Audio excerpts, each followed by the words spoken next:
I was born in a small village in western Kenya, about 20 miles out on the other side on the main road towards Bonda, in a place called Seme, S-E-M-E. Our place was a small church center. You know, these church centers that emerged like Tumutumu, like Alliance, where the men who began to teach then were sending their daughters to school. Yeah, so our small church school, I call it church school, was called Diemo, D-I-E-M-O. I'm one of 9 children, born to Mr. Jose Apala, and my mother's name is Agnes Bolo, B-O-L-O. Both my father and mother were feminists before we knew the word. Yeah, my father was a teacher, and my mother taught women.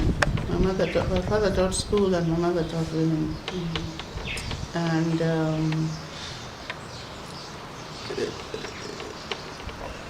she was very keen on the advancement of women from a long time back. They were trained at the Jean School here in Kabete. You know, that group of, and that Jean School used to send couples. So my mother and father came several times to Jean School to learn about community development and these sorts of issues of empowerment, schooling, and they were very involved in the early starting of early schools in our area. My father, I think, might have established maybe something like 11 schools or more, and taught in almost all of them, riding his bicycle everywhere. And my mother then was very keen on working with women, and she liked to do agriculture. That's how I got involved in the food security thing. She liked to teach women about new seeds and how to be self-sufficient in food at home. Even if your shambas are far, near the house you must have something. So that's sort of, so I went to the local school called Diemo for my first 2 years. Then my eldest sister, who was already a teacher, and her husband, they were teaching at Buteri. So she had asked for me to go and babysit for her children. But my mother really insisted she must teach me at home. If I'm going to work for her, then she must teach me so that when I come back I can continue school. So she's the one who really taught me to read and write. Little blackboard on the wall there, and giving me things to read. When she goes to teach, when she comes back, she asks me what I have done, and she marks it. So it was like a nursery school, even though there weren't any kindergartens even. So that was very helpful, because I'm the 7th of the 9. I benefited a lot from the older ones, because my eldest sister was a teacher. She became a teacher. She studied here at Kabete, and with Margaret Kenyatta, they're that sort of generation. And then my next sibling, my brother, was a librarian. He trained to be a librarian. He studied at Columbia University and McGill University in Canada. Columbia, he did education at Columbia. And he's the one who established the National Library Services. Yeah, he had an early idea that people should read in the countryside. So he was a man of books, and he always brought books home. Then my next sister was a midwife. She is the one who differed from the rest. She studied midwifery, and so she was very keen on health issues. Then the next one was a teacher. She taught school. The next one also taught school, and the next one taught school. Those were all girls. So by the time I came along, I knew education was important. But also people around were saying, well, you know, the old man has so many girls, and why is he sending all of them to school? And so by the time I came around, he almost didn't send me. But, but because of my other siblings, I was able to get that education. And I was really pushed by them to excel. So for me, going to school was always to be excellent, not to be mediocre, and to work hard. So they were very strong on that. And when I finished the first step, from my local school, they sent me to Mia Girls, which was a girls' school. And I stayed with one of my sisters who was teaching there. Then I went to the boarding school. Then and Nia was also a church school center. You see, that's why, in a way, we got educated going to these centers of excellence and knowing that education was important. So after that, I went to Butere. And the two people who were very influential in my life at the high school was Effie. It was called Effie Francis then, and Mary Ochola, who's now the McKinney school head. They started a debating society, and they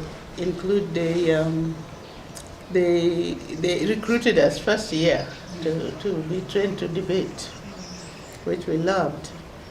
But they really were teaching us how to be assertive and how to present ideas. So all of that was very helpful. And from Butere, when I finished high school, I was one of the two in our class. There were only two of us who were selected to come to the integrated schools here in Nairobi. Rachel Asike was selected to go to Kenya High, and I was selected to go to Loreto Girls. And so then that was our A-levels. And coincidentally, Rachel and I are the only ones who did the PhD. Rachel became a vet, went to University of Seattle, Washington, and I went to Harvard and became an anthropologist. So the two of us were the first. We were also the first two who got A-level, first division in our class. Wow. So that's sort of the early education, rural, normal. I'm sure you went through something similar. Maybe your parents were a little more urban than mine. But that's sort of the early education. But I think in that period is when you learn what the big ideas are going to be in your life, I think. I think my big ideas were learned very early. That women should be free to do what they want, to be safe, to be secure, to go to the top of the education ladder. So those ideas were already being inculcated when we were young. Then, of course, this whole idea of food self-sufficiency and having your backyard garden, my mother was very keen on that. And little did we know that those things are going to be so important now in periods of climate change and all. Then my mother, because of this work that she was doing with women, and she was a young mother, not so young, but she had two small children behind me. So I used to go with her to meetings to look after my brothers, my two brothers. And for some reason, I'm sure, it's very interesting how kids are. You're very curious about what's going on in the room, even though you're outside playing in the sand. So obviously we started to hear about women's emancipation very early. I might have been about 7 years old. And my mother was very keen on teaching women to make money. Now I hear this discussion on entrepreneurship, and my mother was not keen on women just learning to bake. Because she said in the rural areas, how are you going to bake? How are you going to tell a rural woman to be baking cakes? Who's going to eat them? Where is she going to get the ingredients? That sort of thing. And then they were teaching a lot of that. The whole Jean school philosophy was teaching women to be homemakers. Well, my mother was a bit rebellious, I think. And she felt that, yes, homemaking, but you must have some independent source of income. And so she was very keen on teaching women how to grow things for sale, grow food for sale, because that's where women were. You could grow something, you had a little patch. So she was very keen, and I remember she had arguments with the English teachers of homecraft, also Mrs. Wainwright. She was insisting that women should do the sew and knit and bake cakes. And my mother said, this is nonsense for the countryside. Let women do something that makes them money. So they had a little bit of disagreement, and she left the homecraft class and asked, put somebody else there, and then became independent, and then went to agricultural school. And I still went with her to look after my young brother when she was studying agriculture. So I was following her a bit, and I think some of the big ideas were forming at that age. So that when we were growing up, I don't remember growing up with any consciousness of inferiority of any sort. Nobody said, you can't do this. Yes, we can is what we knew, but no, we can't was not in the vocabulary. So you were able to do something. And as a result, I think we grew up being quite brave and free to dream. And also, I must say that if you compare to today, we were very safe and secure young girls. We had no sense of insecurity that somebody would attack you in the family or in the village or in the community. You didn't have that. And so we grew up with that sense of security and safety, which I think many young girls now, as you know, with all the studies on violence against women, it's a whole different ballgame now for these kids. So that's sort of roughly the early childhood and high school. Yes, what else should I say? University. School. See, now we finished Limuru. I went to the University of Dar for my undergraduate. And in Dar es Salaam, Mwalimu Nyerere was the president of the country. And he was very clear in his head about standing up as an African, not feel inferior. And also to understand that there was a liberation movement going on around the continent, and that we as students needed to be engaged. You couldn't just be a student. There was no room for just being a student. You had to be engaged politically and understand what was going on. So that political activism, I think, started to form then. And so we were reading about women who had excelled, like Titi Mohammed. Particularly her, she sticks in my mind because she was very active in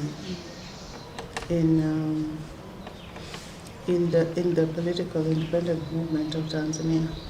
But she also became very active in the Umoja wa Wanawake wa Tanzania, which was the women's equivalent of maendeleo here. So you are starting to hear these things and starting to understand the world a bit more. And I was actually far more interested in literature and in the indigenous literature, far more. And in my class, I think I was the only one who opted to do research on African oral traditions before it became really big. We were having a very interesting experience there. We had Professor Ngugi, Thiong'o, we had Taban Loleong, we had Pio Zirimo. Pio Zirimo was a dramatist, and his wife, they came from Uganda. And then David Rubadiri, who you probably heard about as a literature. But they came periodically to the University of Dar es Salaam. It was arranged that they come because it was part of University of East Africa, to come and give us new ideas. We wouldn't just be taught by our own people, but these people would come. And so we were also starting to get a very good sense of East Africa and a very good sense of literary tradition and so on, and being proud of your culture. So that's really kind of, I think that's what informed the anthropology part of my work that later on now gelled into a degree. But when I was in Dar, I studied sociology and literature. Yeah, and we were probably again the first group to do something called African literature, which at that time people were questioning, why should it be African literature? But we had these very interesting people, and they were teaching us that we had value in our work. So that's the college. So when I finished Dar es Salaam in 1970, I applied for scholarships to go to the States. My brother, my big brother, he is dead now, had always wanted me to go and study in America, because he studied at Columbia and McGill. So he had always wanted me to go there, but he thought I was too young to go as an undergrad. So when I finished my undergraduate, he was very keen for me to go to the States to graduate studies. So he helped me, and I applied to a program here at the University of Nairobi, which had scholarships for young women, and I was selected to go to Harvard. So straight away after my college, I went to Harvard for a master's in education. So I was still thinking, well, I'm going to do this master's in education. I'm going to come and teach like all my siblings. But then I was doing well, and I was very encouraged by my professors to say, look, why don't you go for a PhD? You're still young. I was only in my 20s. And there's no reason for you to go back too early. And they were able to give me another scholarship to now go to the anthropology department to study for my PhD. So in my master's degree, I was focused on child development, particularly cognitive development of young children. I was very interested in how children develop intellectually. And I was often interested in whether the measurements that we were learning at that school, you see, we were questioning now, would help us to understand child development in Africa, whether we should be looking at other ways of measuring the African experience.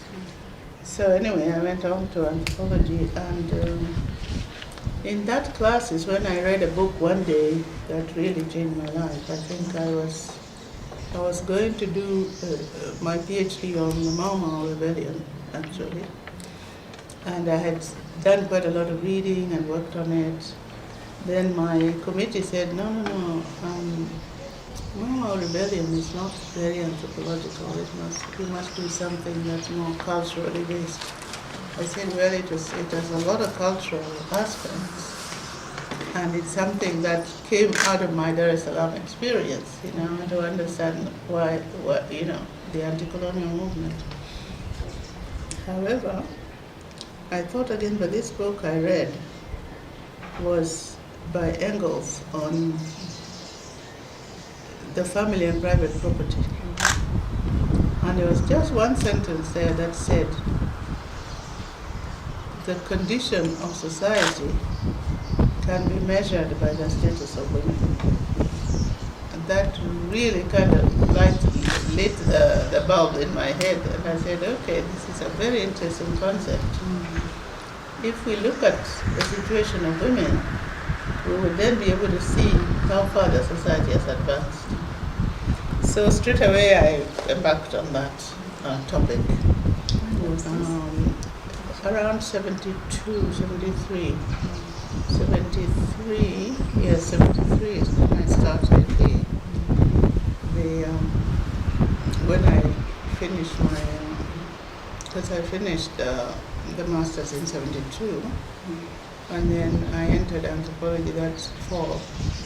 So by 73 I was working on my proposal, and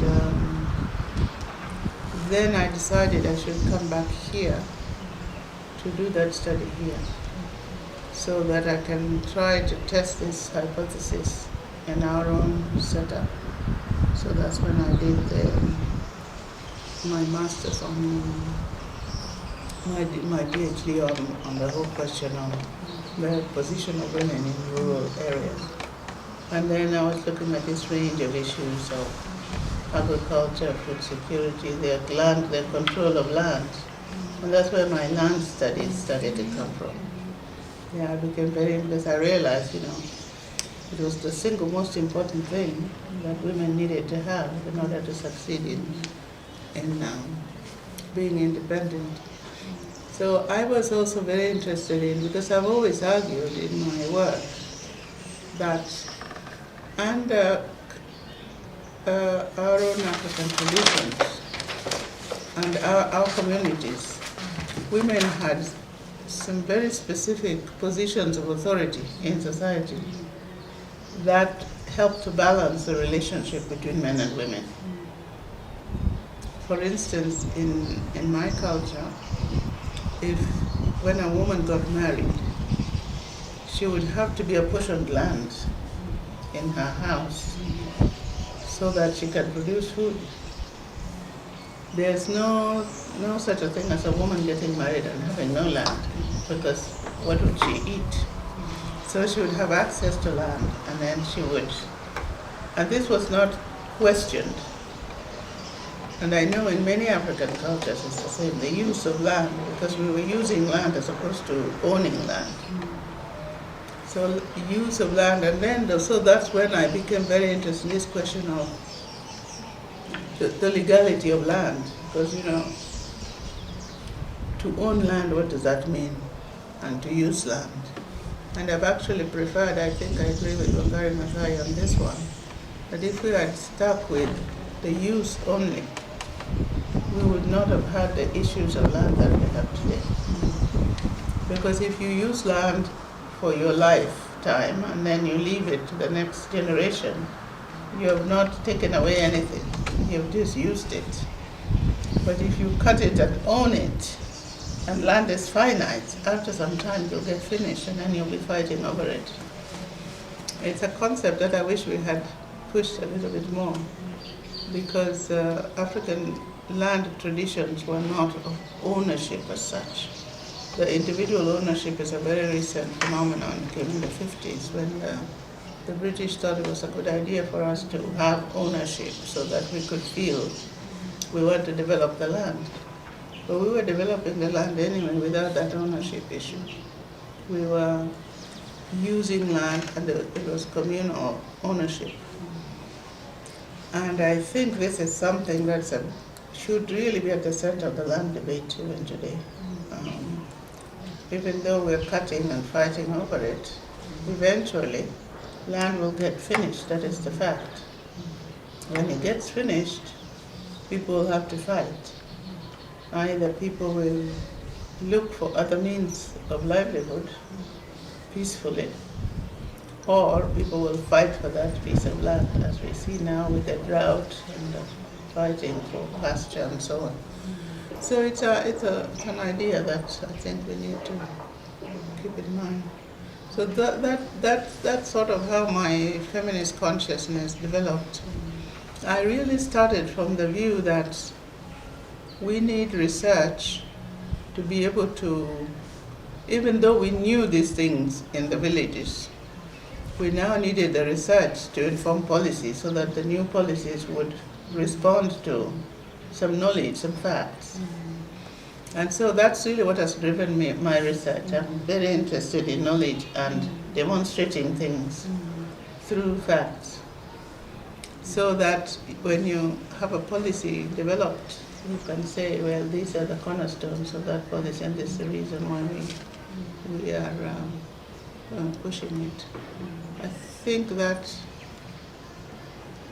again, I'll see, just looking at that trajectory, that many, even policymakers, I think, have not cared to use enough research to inform what they're doing in government. They should. But when I was at IDS, you see, because after I finished, I came back here to do my studies, and I entered the Institute for Development Studies at the University of Nairobi as a junior research fellow to finish my PhD.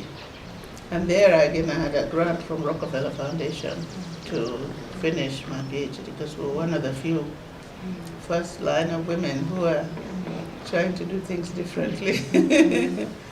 So I then, well, after I finished my PhD, I went back and defended it and graduated in 1977. I still kind of stayed with the IDS all that time as a research fellow. And there was like a critical group of us. There was Professor Ngugi, Ruth Kagia, those two were working in education, and myself in women's issues. I was really the only one there who was thinking about this issue. Charles Okidi was interested in natural resources. Magota Gola was a little bit ahead of us. He was doing rural development. And so there we were, really the first crop of PhDs who were working together at the Institute. And so after I finished there, during that time, remember that I'm studying in the States, I'm going to many women's conferences, and I'm hearing all these pronouncements about African women, and I'm saying, no, I don't think that's correct. And so I was starting to get agitated about Western pronouncements on the situation of women in Africa. So that really brought me to think, okay, we need an association of African women researchers who should pay more attention to these issues and come up with good, credible data that can inform our countries, but that we can also use to argue with Westerners about our situation. Because I think there has been the tendency for that scholarship to want to shape our own scholarship. Which I think we've fallen a little bit back on it. And we're getting a bit of donor politics shaping our own research, which is a shame, really. But the long and the short is that in 1976, while I was still finishing my PhD, I had gone to a conference in Sweden on peace, and there were issues of women's participation in women's peace rights in peace and politics. And at that time I was getting a little bit antsy about having to hear about African women from other people all the time. And so I met up with a few African women who were there, and actually it was Catherine Mwalimu, who was from Zambia, Nigerian but married in Zambia. And we were at this conference, so we went and caucused, just the two of us, and said, look, do you think we should join these people, or should we do our own thing? So we agreed that we should, yes, get involved in global discussions on women, but have a base from which we could speak authentically. And that's how AWWORD was born. So that year, I was going back to Harvard, but Catherine was going back to Zambia.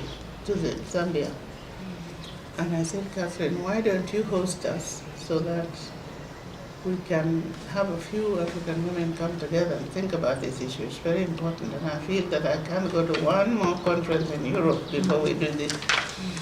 So Catherine and I organized to visit a Swedish organization there that was just emerging, and actually which was also run by an anthropologist I knew called Karl-Erik Knudsen, who that was called SAREC, Swedish Agency for Research Cooperation with Developing Countries.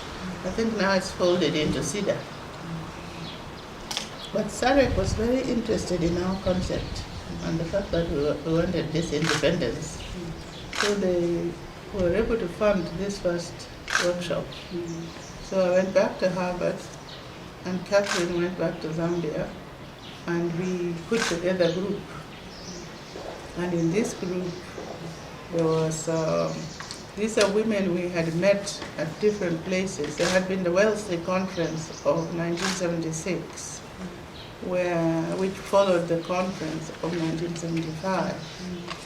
And where again, women from developing countries were raising questions about their own views, their own assessments, their own concepts of feminism in Africa and in the regions. So from that group I had met Dean Osman, who was from Sudan, Marie-Angelique Savani was from Senegal, Molara Gundi de Leslie, you probably know his names, from Nigeria, Fatima Manisi, the late now, from Morocco. And then I brought in a young woman from Ethiopia called Zenebu Tadese. She's written quite a lot about women's issues also. She's done a lot of macroeconomic work. Molara has been working a lot on symbolism in African culture and African concepts on gender. And Marie-Angelique Savani was very interested in sort of the political economy issues. Catherine was very interested in business and entrepreneurship. So her interest was always how can women make money and be independent. Being from Nigeria, I think that was also, she had more of that sense. So we went to Philomena Steady, who was from Sierra Leone, and she's now at Wellesley College. And then the late Felicia Kibuba, former, we were at Harvard together. And then there was a very interesting journalist called Chetwa Konje from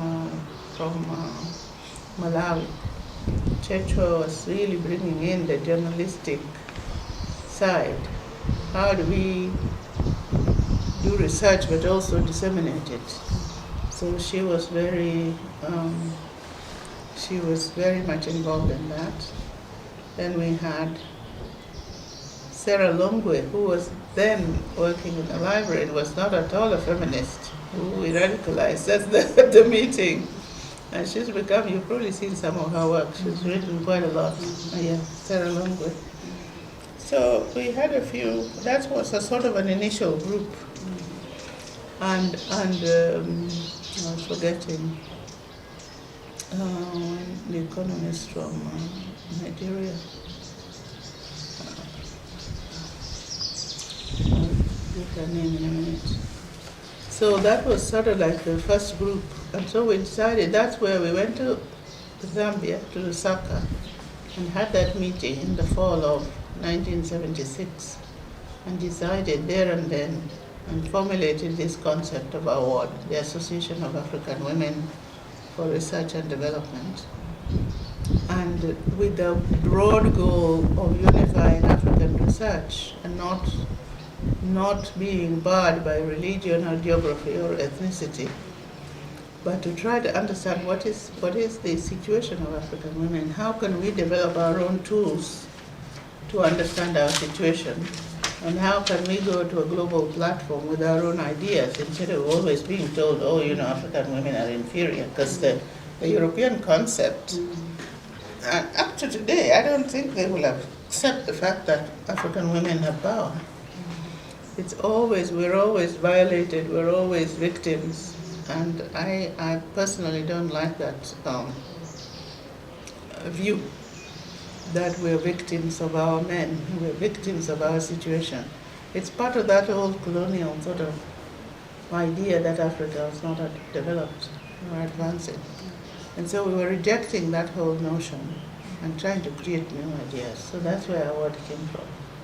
So then we decided at that time, because I was a student in Cambridge at Harvard, and Fatima was a student at Brandeis University, also in Boston. All these people were, Keziah Washike is the one I wanted to remember, the economist, Keziah Washike. Oh, it's right in here. I don't want it to be, excuse me. Keziah Washike was the economist. So we were very young and very committed to the idea that we who had the chance to become doctors of philosophy in our fields should spearhead an African perspective on women's issues. It wasn't called gender then, but it was women's issues. And so we were very keen to show the positions of power that African women have under our own systems of families, communities, churches, and so on, before we go on to the colonial redefinition of that role. Because after that you have the colonial redefinition of those roles, and where now this thing that my mother was fighting in the 50s about domestic science versus agriculture. You see how these ideas were coming. Because the British concept of womanhood was very much based on the domestic sphere. And they brought it in, women should be homemakers, which we always were, and there was nothing new about that. But we were also more. So we were homemakers, and we were agriculturalists, we were herders, we were traders, we were diviners, we were rain queens, you name it. We had many positions of authority. You know the history of the anti-colonial movement here, and how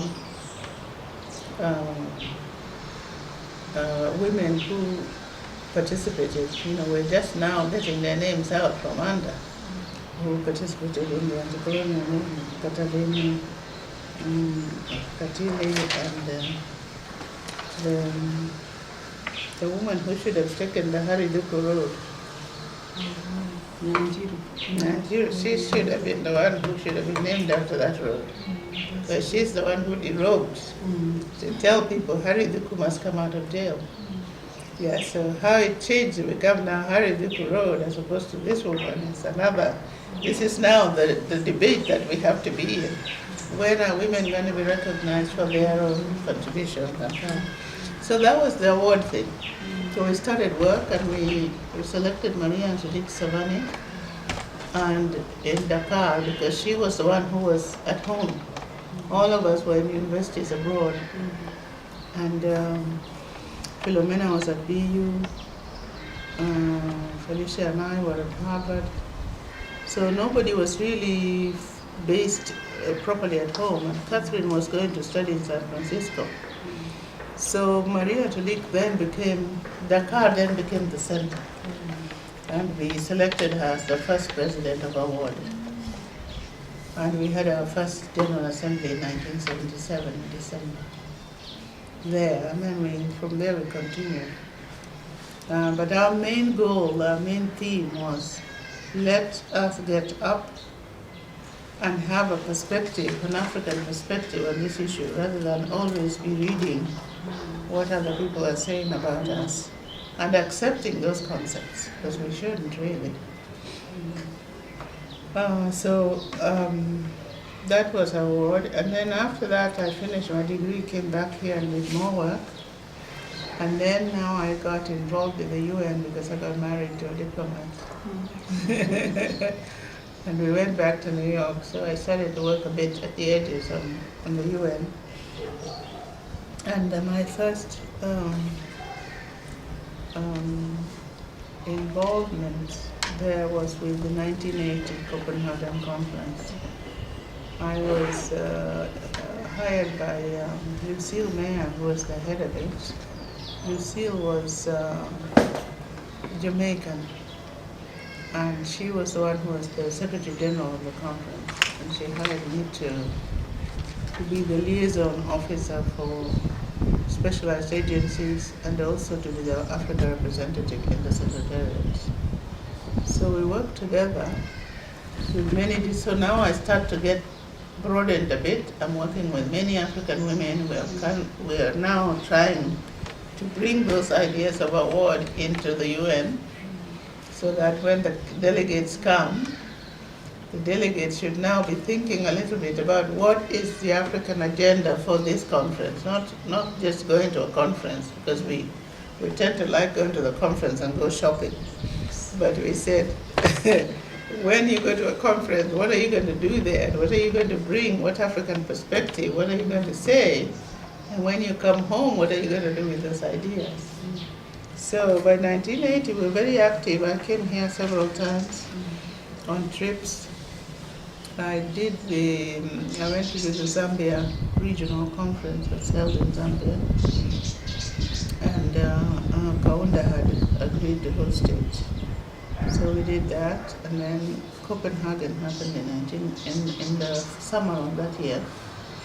And we went to Copenhagen, again with Wangari Maathai, who is now battling other issues here, and leading the charge on the environment. You know, this was a very early idea of hers.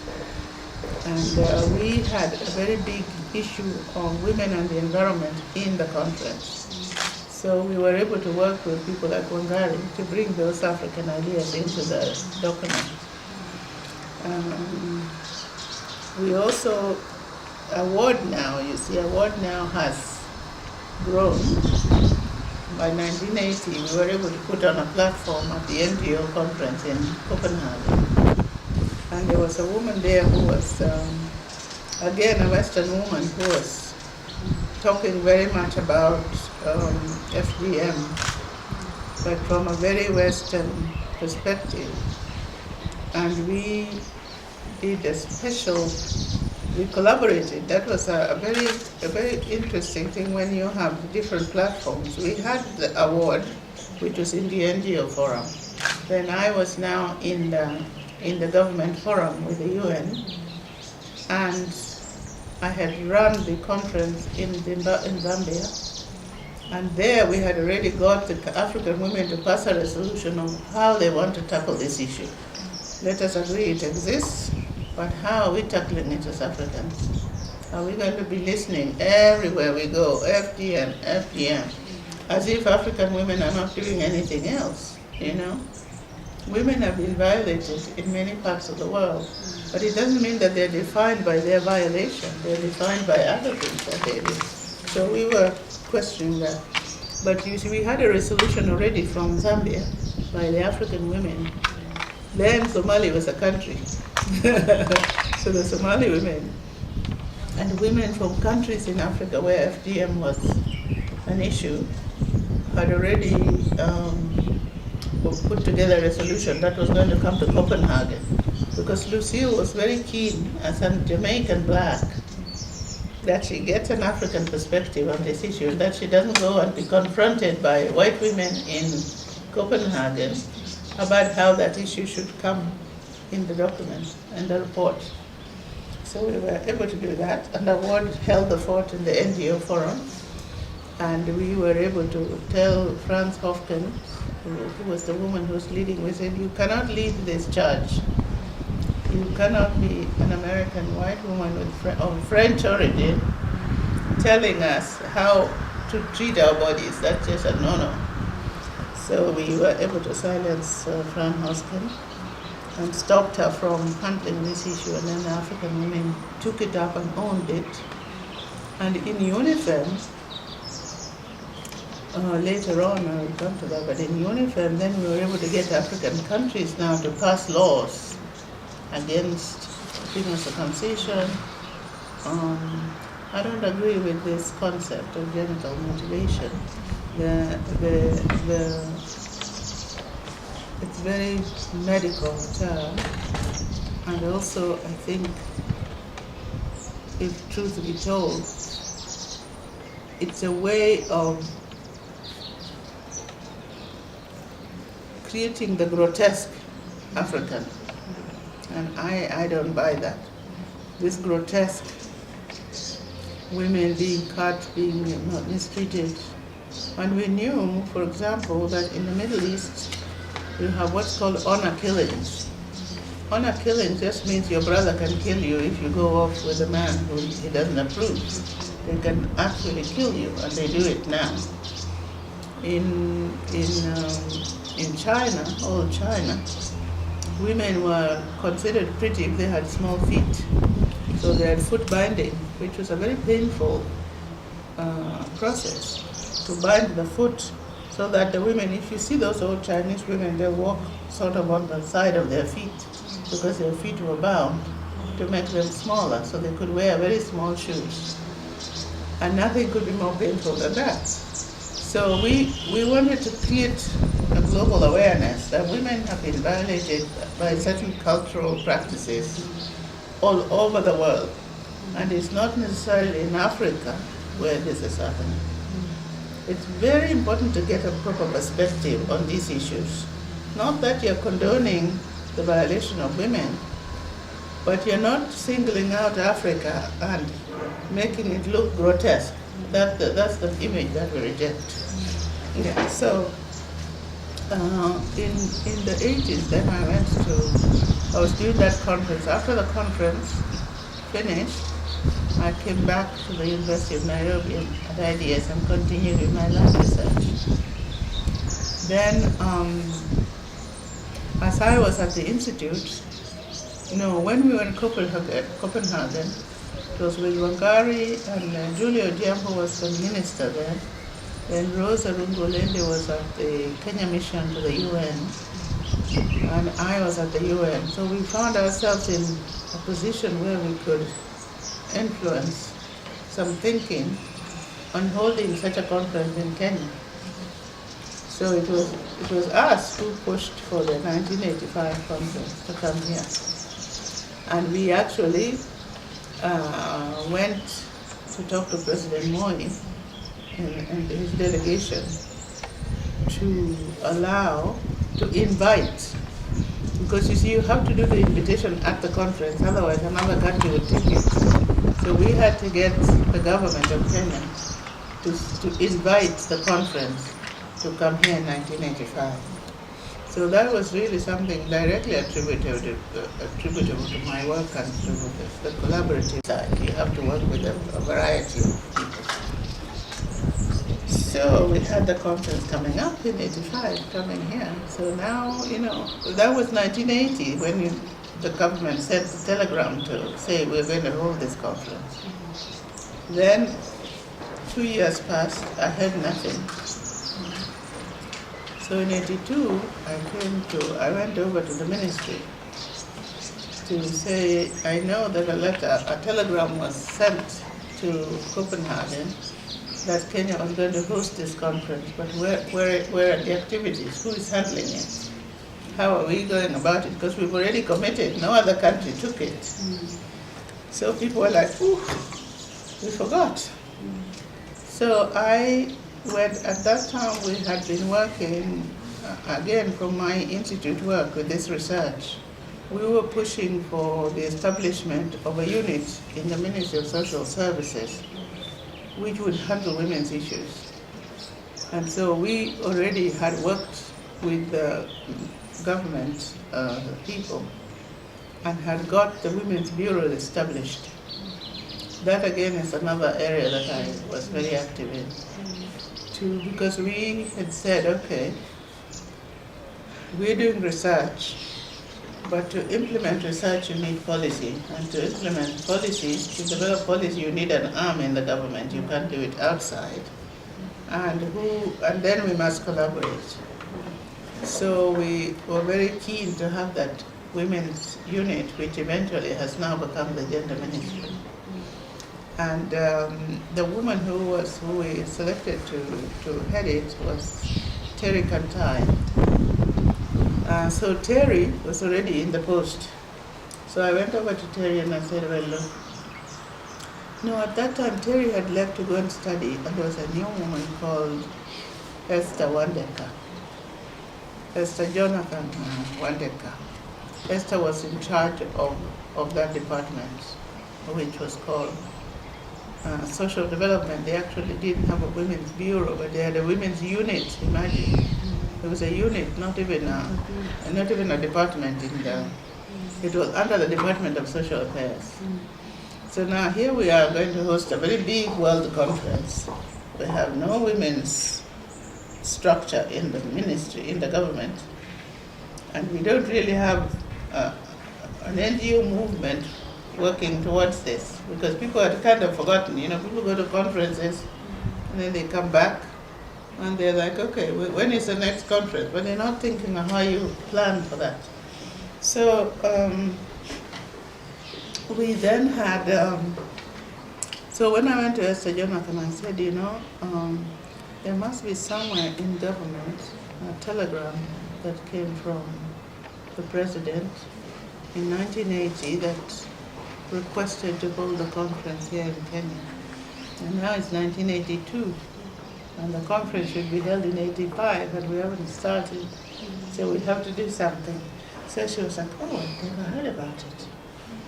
I said, well, let's look. So because she had been working in government all along, she started looking to trace this to OP to see whether there was a telegram. So we had to actually find the physical telegram which would say that Kenya was hosting, because otherwise you can't host. So as I was at the institute, Esther sort of said to me, look, we have nobody who's working on these issues. Would you be willing to come and help us to organize this, to plan this conference? Because this is a big issue and we don't know what to do. So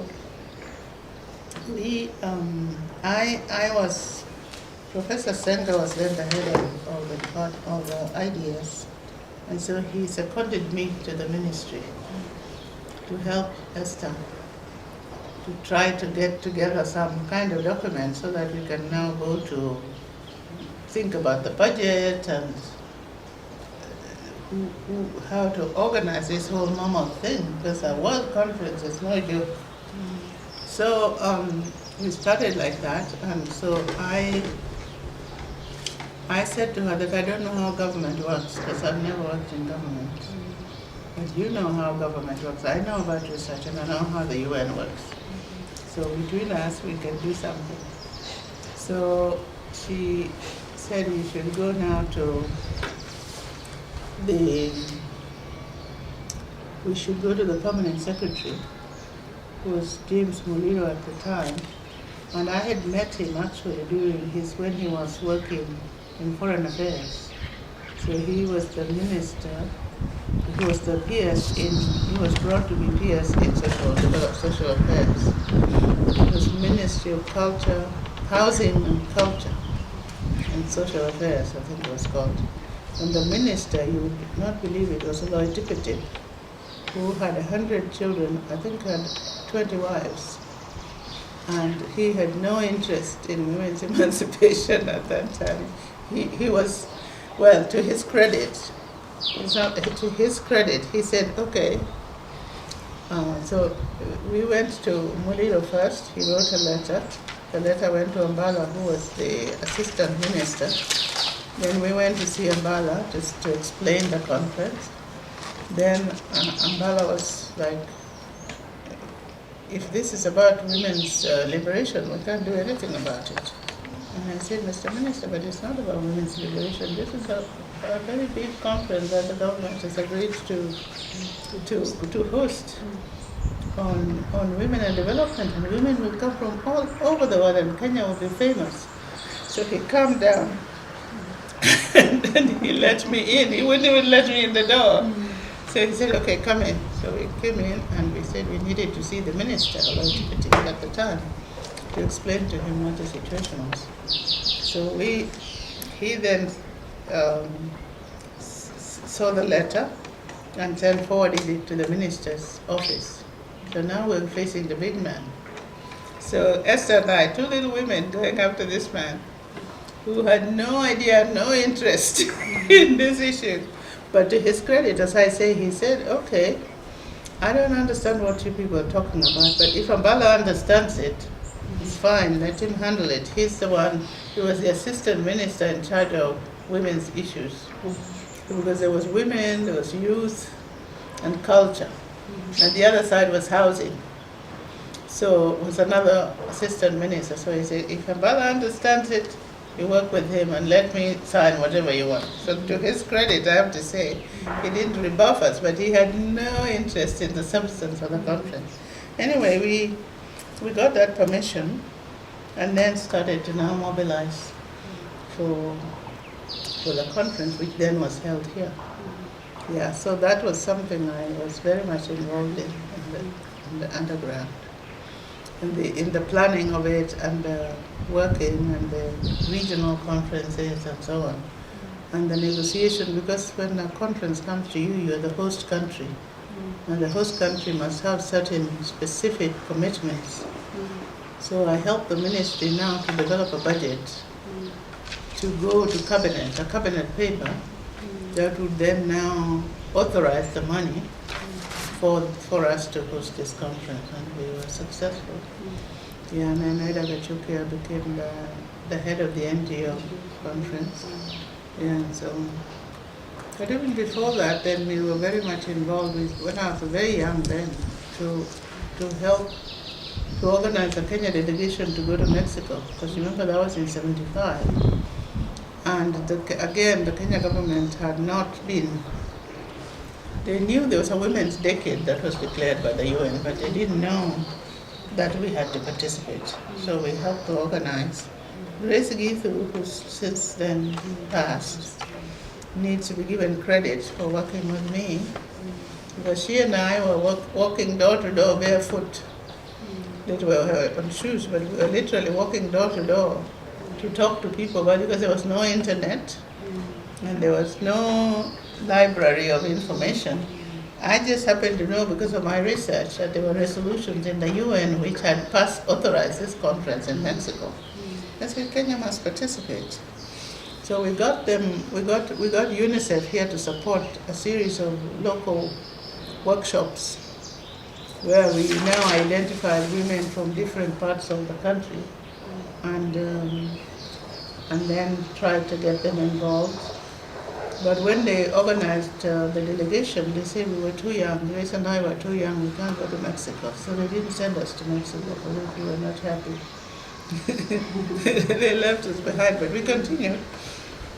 So that was 75, 80, 85. And then I went to, later on, I was hired by UNICEF in 91 to head the Africa section. And then there now I was happy to be working with many African countries, so visiting virtually all the 53. I think maybe there are a couple of them I didn't go to do work with women on projects. And again in UNIFEM there were two important landmarks that I think I can take credit for. One is that when I was a student in Dar es Salaam, Nyerere had a mobilizing tool called Mwenge, which is the torch, the independence torch. And he took that torch from Arusha, from Dar es Salaam to Arusha, where the Arusha Declaration was made.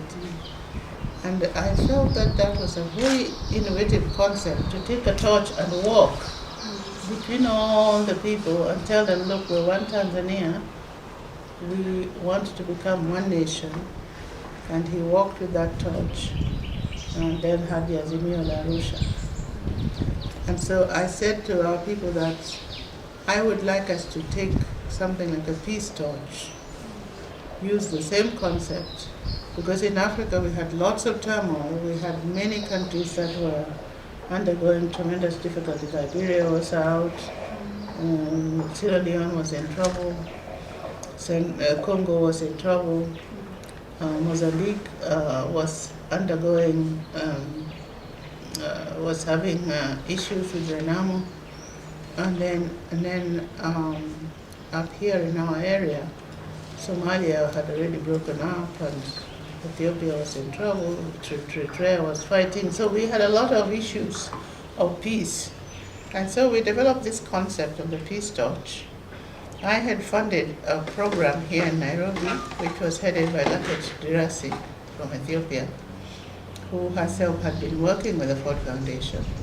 And she was the one who we give authority now to work on this concept of peace, the peace torch, which was accepted by UNIFEM, and which then the UNIFEM director was able to present in Beijing in 1995 as a symbol of women's commitment to peace.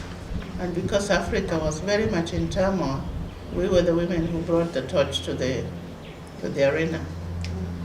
And so then from that project, that was a refugee women's project here in Nairobi, I persuaded UNIFEM to set up an East Africa office in Nairobi.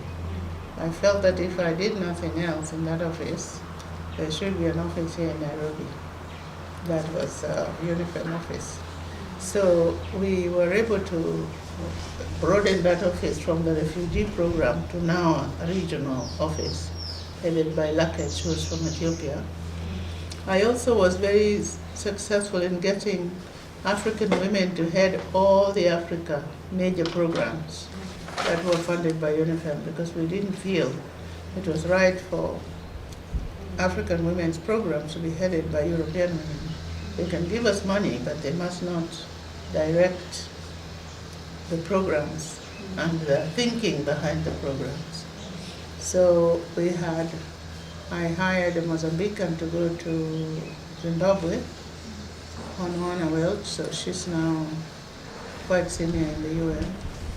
And then we had Felicia was in Nigeria, and then we had myself in New York, and then we had an Ethiopian woman in Dakar handling regional East West Africa regional office. And then we got this Laket to now start this UNIFEM small office here, which has now become the UN Women. Yeah. So I'm very proud of those things of the Peace Torch and the UNIFEM work. So that's sort of how this work has developed. And I've been writing and publishing. But I'm very interested in African women taking charge and putting their ideas on the global map. We shouldn't just be cornered in Africa, but we should influence the ideas marketplace globally.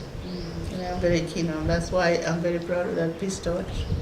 Because then after Beijing, then each country now wanted its own Peace Torch. So we had it go around all of Africa to convene whenever we went to, like when Johnson Sirleaf was elected, she convened a meeting and had the Peace Torch as a symbol of women's participation in peace. So we supported a lot of women's networks on peace, and I also have to say that after we had the award set up in Dakar, in 1986, I wanted an award in Kenya. So I initiated the award chapter in Kenya, where now we got involved with Professor Nzomo, Shinista Kasiani, Dagala, and Jacqueline Oduo, and a few others. And that office is still functioning now as Juliet Kimemia is involved in it. Yeah. But I was very keen on whatever we're doing outside, bring it home. bring Beijing home, bring AWWORD home, bring all these things so that we could be playing that part in our country, but also influencing the regional ideas and the world. I'm very keen on the big ideas. Yeah, I think that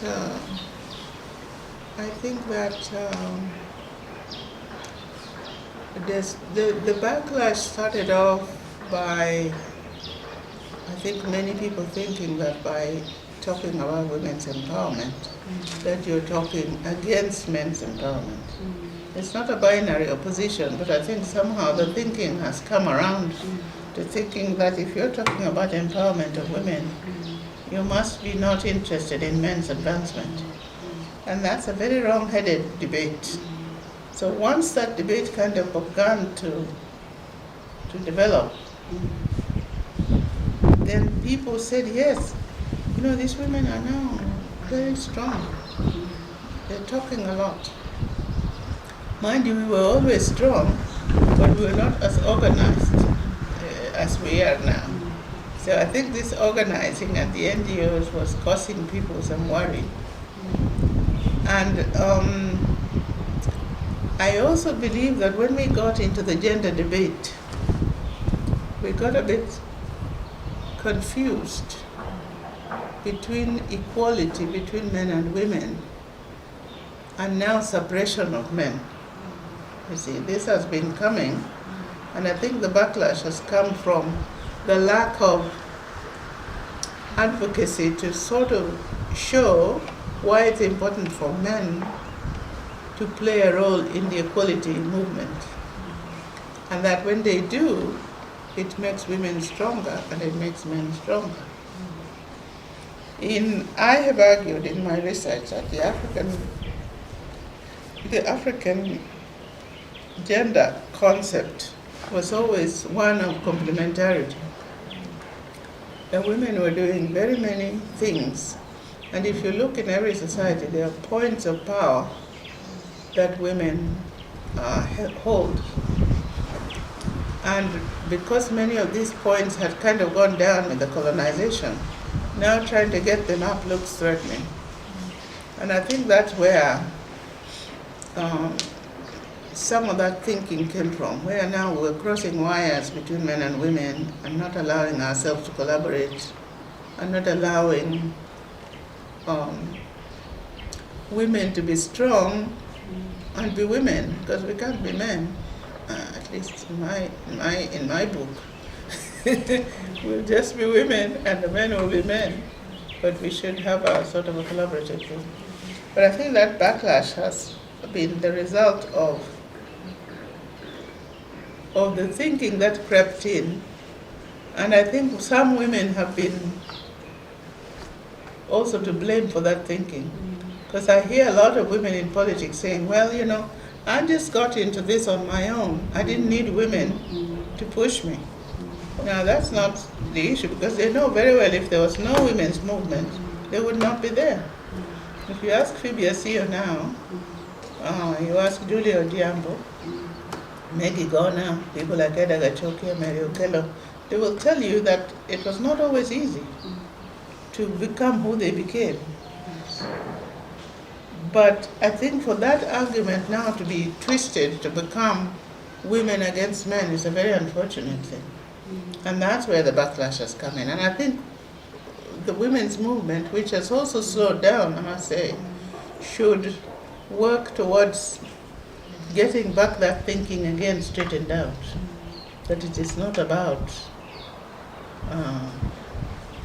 another reason why I think this problem has cropped up is that many of the younger women who joined the movement were riding on the successes of... We came on the threshold of women who had gone before us, like the Kajiru who had to stand on the street to demonstrate. She was on her own, but she felt outraged. Then we stood on the shoulders of those women and we used our education now to build a movement that was based on research and science. And therefore you could argue if you looked at numbers in enrollment, and there was a time when enrollment in primary school was, you could see the imbalance, men and women. So you had to ask yourself, why is it that more girls are dropping out of school than boys? I mean, this is just a straightforward equality question. Is there some underlying fact? Why, if we want more women to go to college, should we drop the grade so that more women can go to college than usually, because there's something stopping them from entering? And women have a lot of issues along the way. I mean, I can tell you that to be a mother, the wife of an ambassador, and a scientist, and be a feminist and doing all these things, I mean, you're exhausted. By the end of the day, you're dead. And these multiple roles are very many, and they're difficult to manage. And but we were able to still push the women's agenda because we felt it was a very important thing. Now, the younger women, I think you may disagree with me or you may agree, have often not understood the struggles that went before.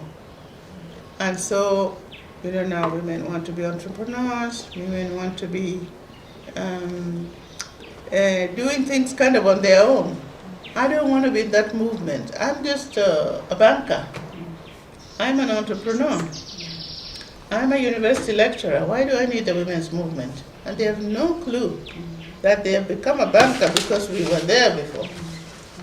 That thinking has got lost even in the women's movement, and I think it contributed to the backlash. So the women have to now connect the dots again back to understand the link between the success of today's woman and the struggles of the yesterday's woman. And the men, like my father, who said, okay, I'm going to send my daughter to school, I don't care what anybody says. I mean, he could have just decided, well, I have 6 girls, I can get, 10 cows each, and I don't need to send them to school. But I recall my father was asked when I came along, because now I was the 6th girl, and they said, don't send her to school because now you're old and you don't have money. And he said, well, these are the kids I have, and these are the kids I'm going to educate. They're all human beings, and they're the ones I'm going to educate. So I think for equality to occur, there's a long history, and it has to be held up. The movements have to be, a social movement requires that it continues. If it doesn't continue, then you get the backlash. And I think we're getting the backlash because the women's movement has been somewhat undermined by the thinking that, okay, now I'm a banker, now I'm a lawyer, now I can be somebody, I don't need the women's movement. You need the women's movement. You may agree with me or not? Yeah, you do. Has to do with I'm also inclined to think that our country, in this particular country, why we have had that backlash, is that we were balkanized ethnically. Ethnicity has played a big role in preventing women to work together. And I keep talking about it. I talk to Martha Karua, I talk to PBRC, I talk to all these people, and I say, look, how the heck are we going to get this movement back on its feet to cross the boundaries of ethnicity? Because the ethnicization of the politicization of ethnicity has really kind of affected many things in our country.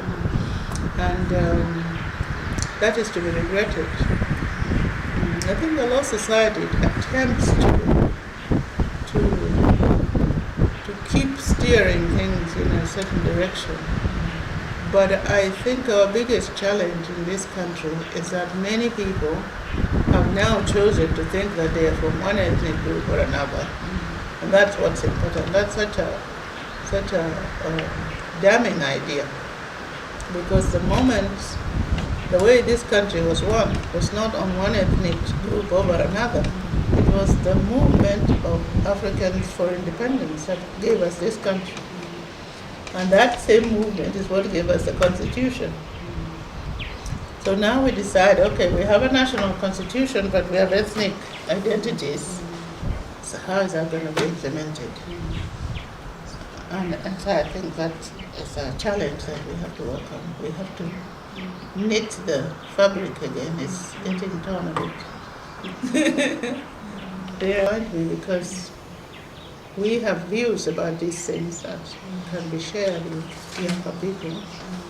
But we are now older women, so we now need to see the younger women taking leadership and moving with the ideas and saying, okay, Ochola said this. I started talking about this 50 years ago almost. And I'm 70 years today. I am, yeah. And so these ideas have a long history, even with my own, in my own life. And there are older women than me, the Ethiopias, the CEOs, the Ujambos, Ocholas and Effie. They're older than us. But we were out there, we were feminists. I'm still a feminist, I'm not going to change. But I'd really like to see more of the younger men and women rethinking this whole issue and staying away from this ethnic stuff because it's very deadly and dangerous. And it has a way of dividing our people in a very unproductive way. Now here's a country that's very rich in resources and people, but we choose to follow a very narrow path which doesn't get us anywhere. And women, more than anybody else, need that national unity. For us to advance in equality, we need that national unity. You can't do it by one group alone.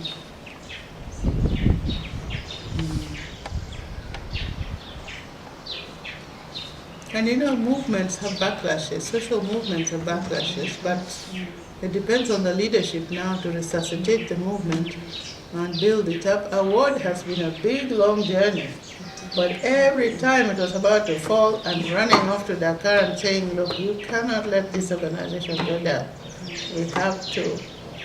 We have to get it back. So we have to make peace and then see where we went wrong and then move on. So that's how it's been possible to do this. We've had near deaths so many times. Yes, but we always had, you must have peacemakers, peace builders within the group. People who are willing to say, okay, we disagreed here, but can we now agree to disagree and move on with what we agree on? Otherwise even a country can fall. Countries have fallen on this whole problem of ethnic rivalry. And I think it's not an African thing, This thing is a very dangerous thing.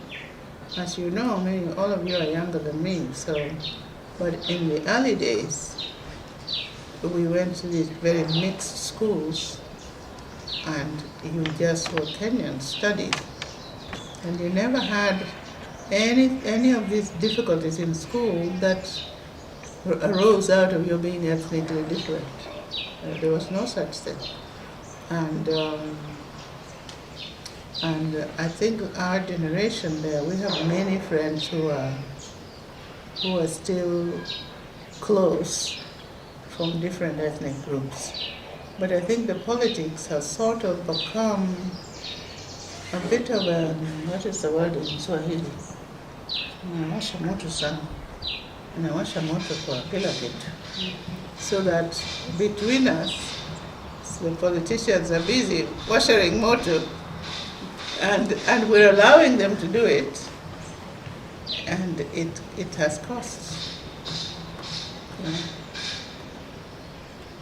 Wasiwashe moto sana. And then we are going back. Tunarudi nyuma. When we were already an independent nation, and we already had our nation, which people are proud of. If you go to the UN, Kenya is a country that people really look to, because our representatives who go there really have a presence. And they study their books. They don't just come there and sit. And so they influence the movement of global ideas. And so here we are just breaking up what we've sewn up. Yeah. But I think the backlash has to do with both this notion that there's a confrontation between men and women because women are getting up there. You know, when a group has been down and they start to go up, it has to be visible. And people will think, oh, you know, they're going up, now they're becoming proud. But in fact, it's just raising the bar a little bit so that that balance could be better. And when that balance is good, then our country will be good. Yeah. I did several stints, but I think altogether it could be 15 years or so. Because I did it in bits. First I did a stint in the Secretariat when we did the Copenhagen conference. So I did that. I did maybe about 4 years there. And then later on I came back here, then I went and did a few more years with the Copenhagen conference. Then I left again, then I came back. So I've been toing and froing between research and the UN for many years, but I think when all is put together, it could be 15 years. About 10 here at the university.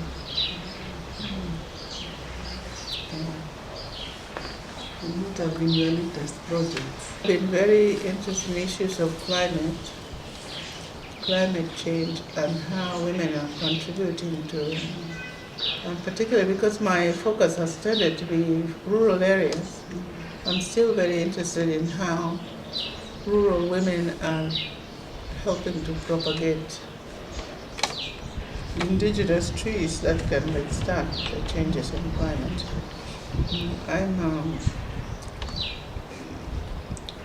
I'm doing encouragement. Right now I'm not doing a project, but I'm planning a project towards conserving indigenous trees, because in our area, in South Nyanza for instance, there's a lot of cutting of trees. And people are cutting trees that take very long to grow. They're trees that take a long time to grow, and we don't even know what the seeds are.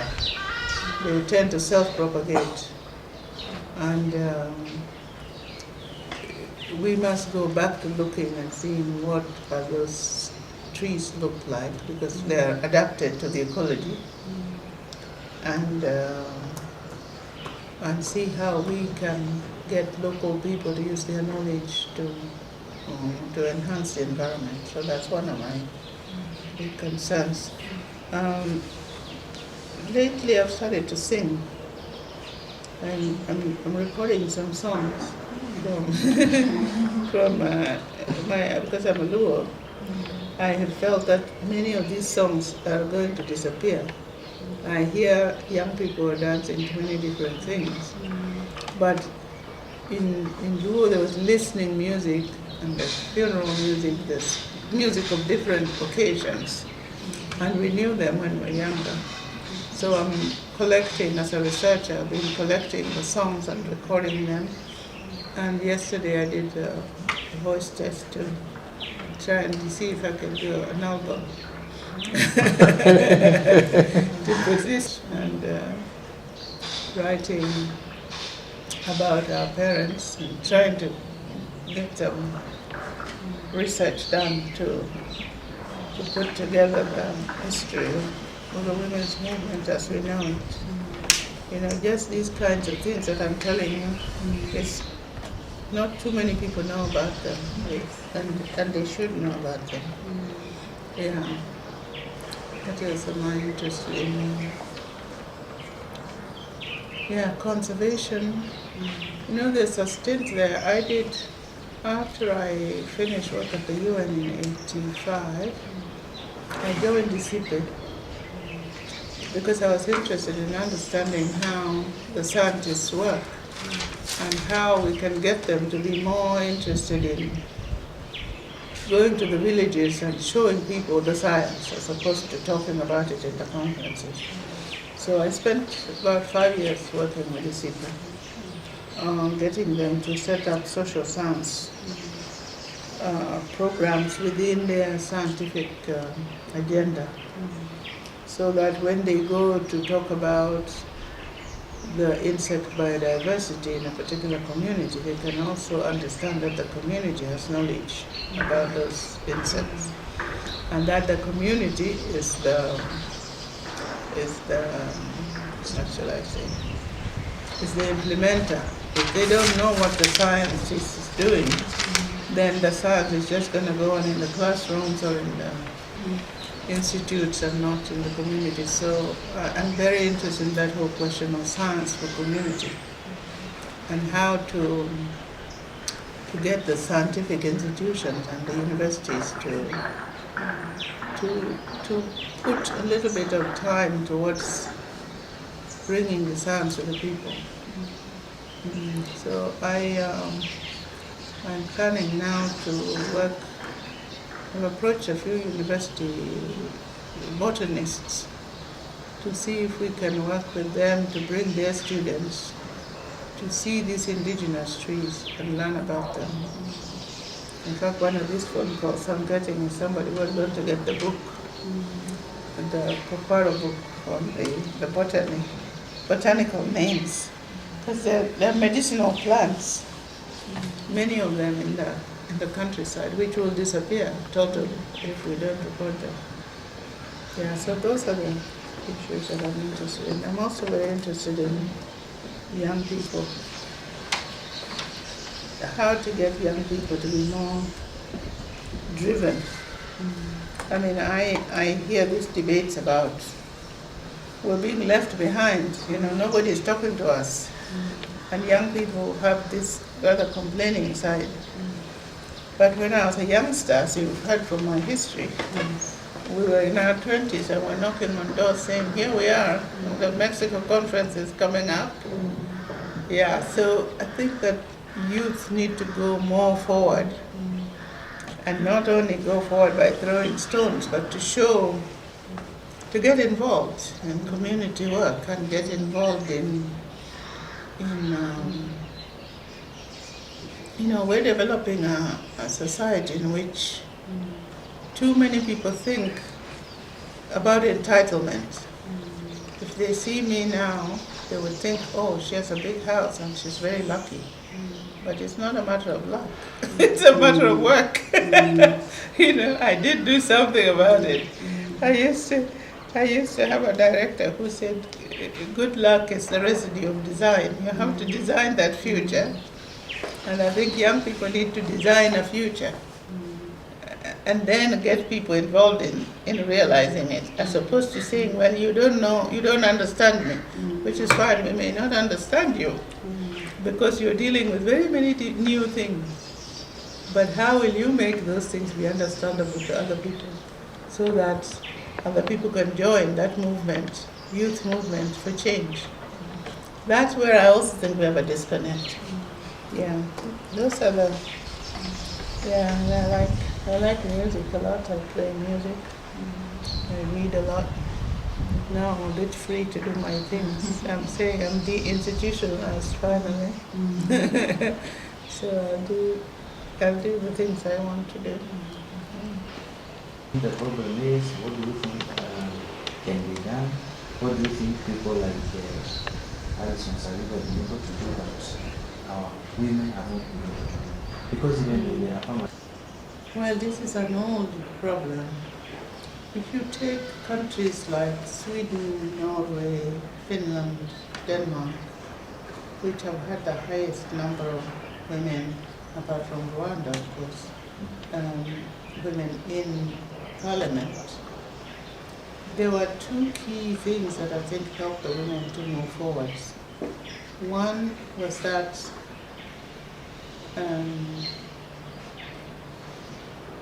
childbearing was not treated as a problem, but as an asset. So for example, if a woman was in a position to do something, there was always a creche, some sort of support.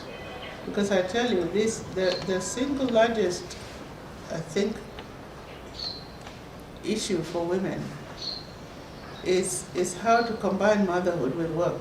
That to me, in my own experience, I think was a very major one. And if you don't have the support in the home front, the chances are you're going to have conflict with your husband in the house, that you're getting off and doing stuff and the children haven't been taken to school, this and that, the food is not ready in the house, all of these things. So the domestic side, because that has often been very much neglected, people think you can empower women by just sending them to school, giving them access to land, but they're not remembering that inside the house here, a woman has 100 jobs. She's the mother. When you're breastfeeding, for example, when I was breastfeeding, I breastfed my children, they're 3, one for 10 months, one for 11 months, the last one for 22 months. For those periods that you're breastfeeding, you have to be close to home.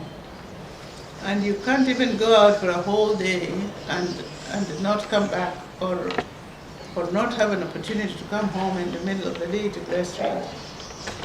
So if you don't have the support to do that, you're done. You may want to go into politics, but how are you going to go without that? So I think that addressing this question of women's mothering roles and how they can get support to be able to then go out and do the other stuff, that's a big challenge here in Kenya.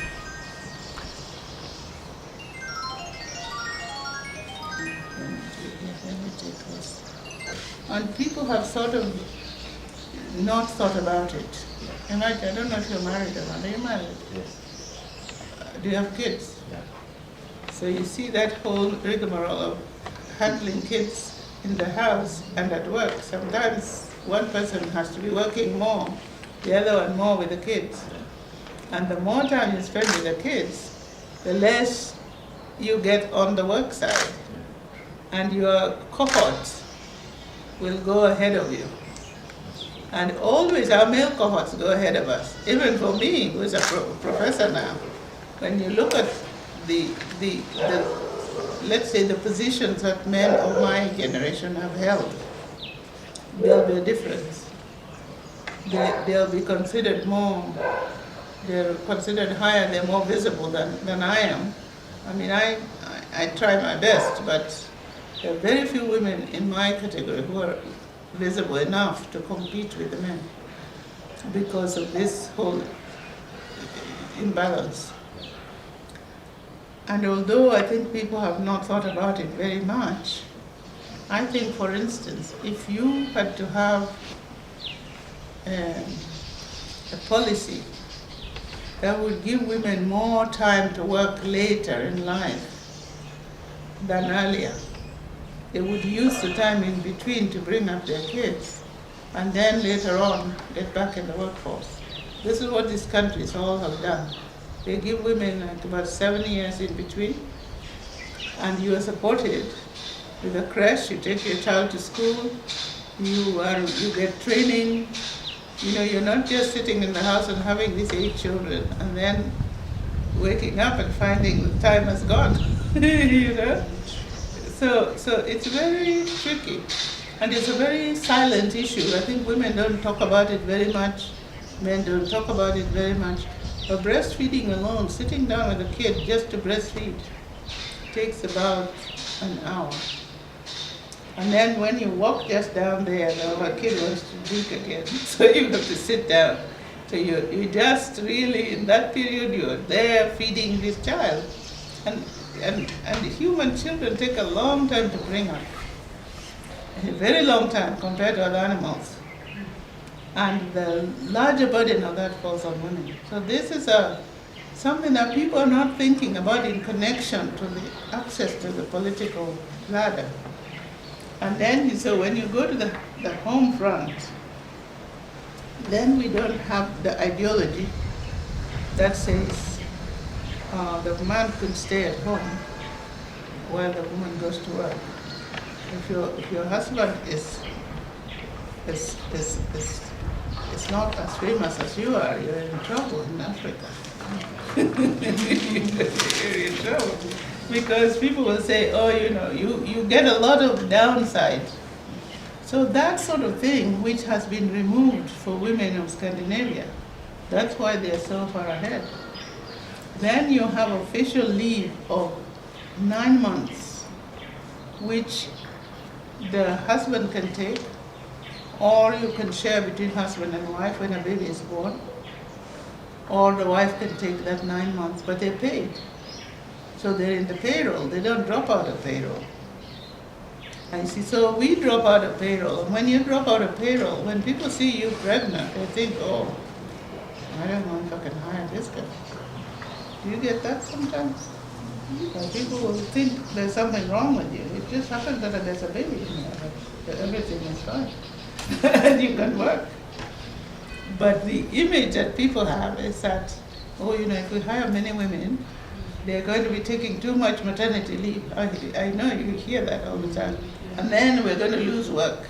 There's no evidence that you lose anything by women taking maternity leave. But people have it in their head. So I think this area, to me, is an area that's very challenging. And so, come to women in politics. And the few who now, if you can imagine really a race in which some people fall back and fall back and fall back, and then you get maybe 5 who have managed to go to the top of the race. They've gone to the top and they have succeeded. So because they've succeeded, people think, well, why didn't these others succeed? They should work harder. But in fact, it's not like that, because you have other obstacles in between to overcome.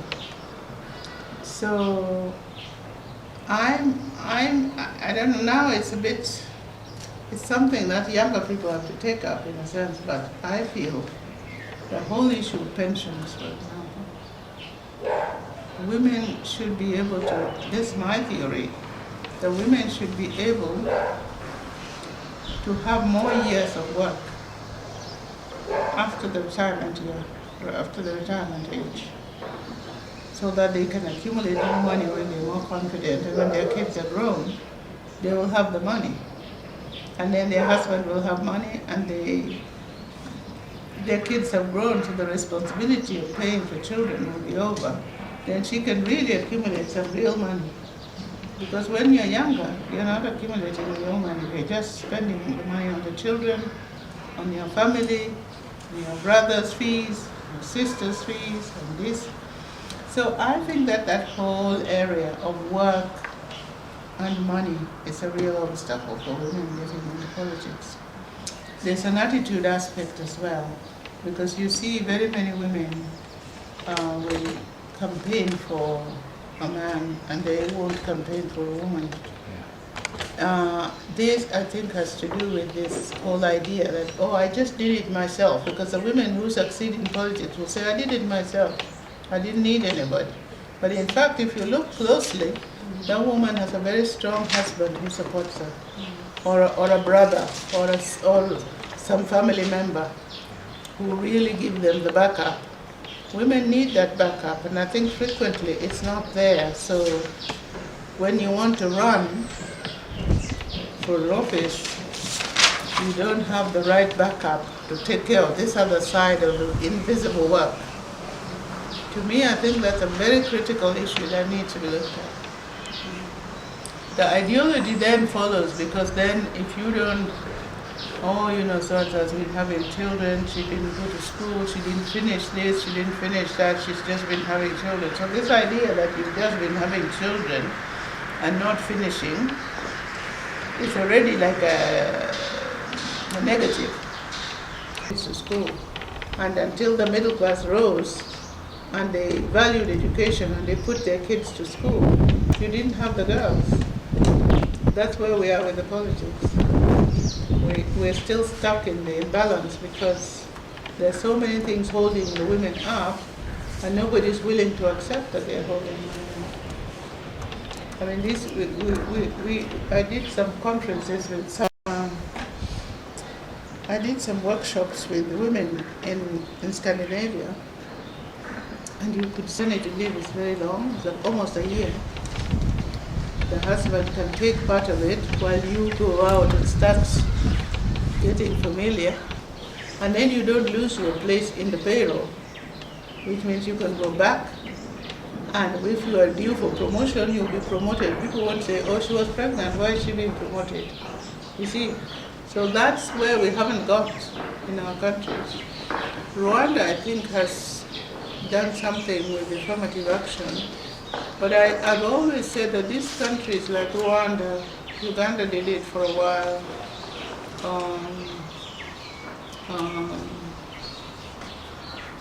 Mozambique has done it for a while, and so on. These are the countries that came out of war, and they need all hands on deck. My strong suspicion is that this balance may fall if they don't anchor it in the law, because people will sort of become more confident and say, well, now we're not insecure, we're not in war, therefore women should just go back and do things they used to do before. And then you'll see smaller numbers of women coming up.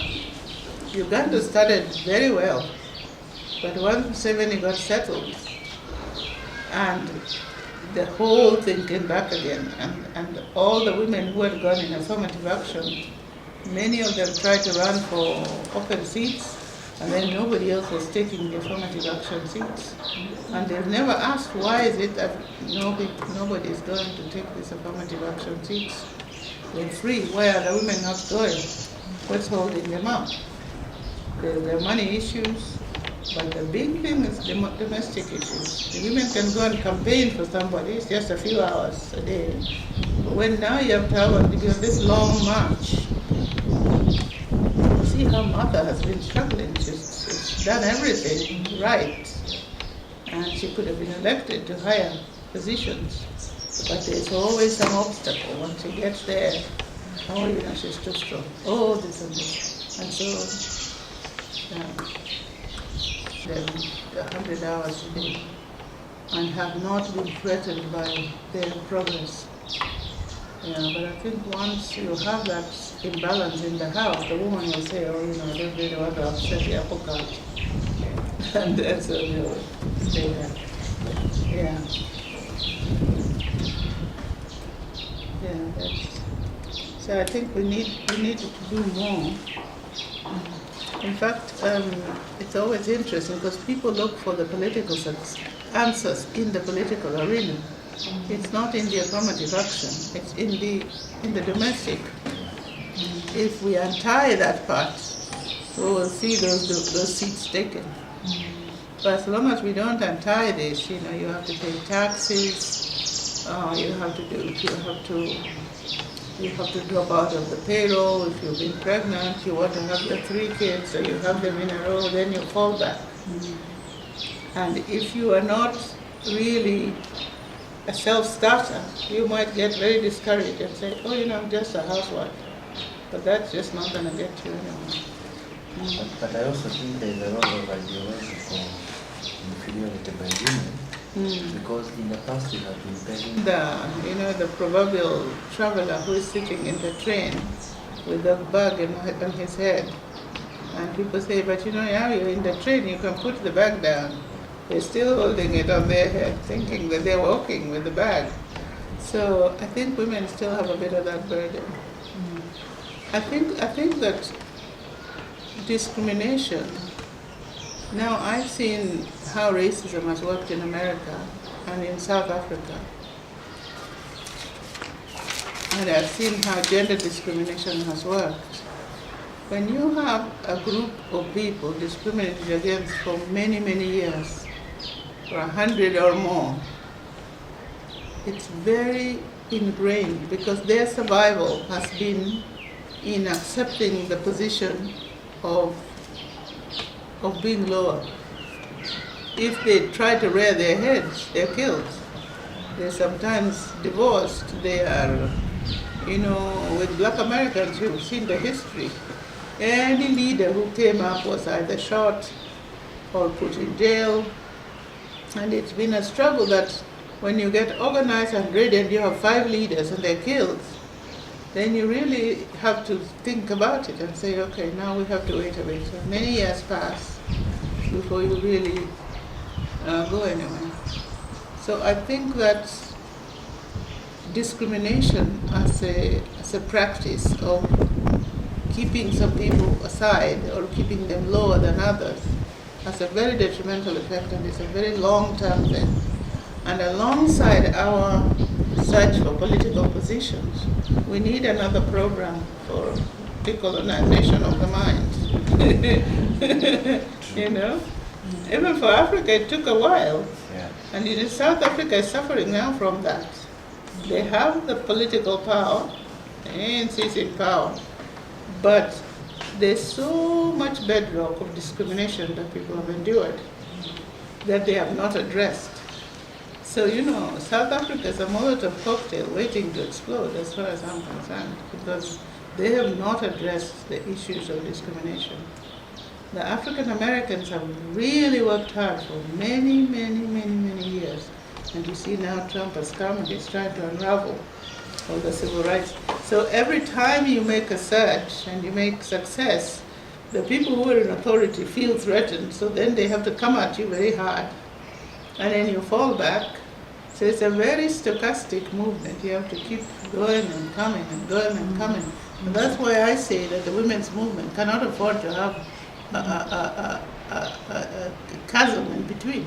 This generation must take up the next one, must take it up so that they keep pushing. And then if you can address the domestic side, then you will be beginning to address that psychological side. And then you'll say, okay, now we've taken care of all these things, what's stopping you from going to run? You see, now I feel, for example, at my age, I'm really now ready to run because all my stuff is out of the way. Now I'm preparing. I may run for something big. Now I feel as if I'm 40. Yeah. In my heart, I feel very young because all my other issues are sorted out. Then now I can run. So when I start running, people say, oh, she's too old. I'm not old, you know, I'm just ready. Yeah, so sometimes the age barrier. I still would go back to this issue of, we know that these things exist, opportunities exist. I'm now looking just at my own personal life. I've achieved many things, many of which I've achieved because somebody else has been supporting me. When I was studying early, my mother, my father, my sisters, everybody is saying, you're hearing that positive message, go, go, go, go. Then you now want to go. But if you're hearing the message, oh, you can't do anything. If every day people are telling you can't do this, you can't. When you have that negativity, it stops you from doing stuff. Then the other thing I think is that we have to be more strategic now, the women. I think that, I personally think that a big debate has yet to occur on how do you free women up from the roles, the domestic role, in order for them to be free to think big. Because we are thinking, I'm thinking of myself.